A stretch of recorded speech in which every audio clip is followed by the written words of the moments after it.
వారాహి అనే అమ్మవారు వారాహమూర్తి యొక్క స్త్రీ శక్తి. ఆ అమ్మవారే కాశీ క్షేత్రంలో క్షేత్రపాలకురాలై ఉంది.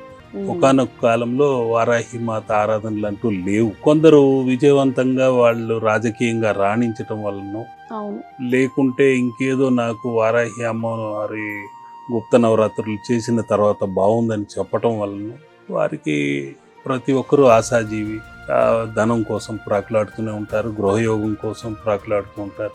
వారికందరికీ ఒక ముఖ్యమైన చిత్రం ఏదంటే భూమిని అనుగ్రహించే తల్లి ఈ వారాహి అమ్మవారే. కాబట్టి ఆ అమ్మవారిని కొలుస్తూ ఈ విధంగా వారాహి ముద్రను చేస్తూ ఆ అమ్మ కూరలుగా భావిస్తూ ఈ ముద్రను మనం చేసుకోవాలి. చేసుకుంటూ అమ్మ స్థానము బ్రహ్మస్థానము ఇదే కాబట్టి ఈ నాభి స్థానంలో మనం ఆ ముద్రను చేస్తూ గత జన్మలోని కర్మ పాప ఫలము అనే మలమును అమ్మవారు పెకలించి వేస్తుందంటూ ఓం ఐం గ్లౌం ఐం టహ టహ టహ ఓం అస్త్రాయ ఫట్ స్వాహ వార్తాళి వార్తాళి వారాహి ఐ నమః అంటూ 9 సార్లు ఈ విధంగా వాళ్ళు చేయగలిగితే దేహ గర్భంలోనే కాకుండా గృహ గర్భంలో కూడా ఈ విధంగా నిలబడి ఓం ఐం గ్లౌం ఐం టహ టహ టహ ఓం అస్త్రాయ ఫట్ స్వాహ నీలవారాహి ఐ నమః అని ఇలా తీసివేయగలిగితే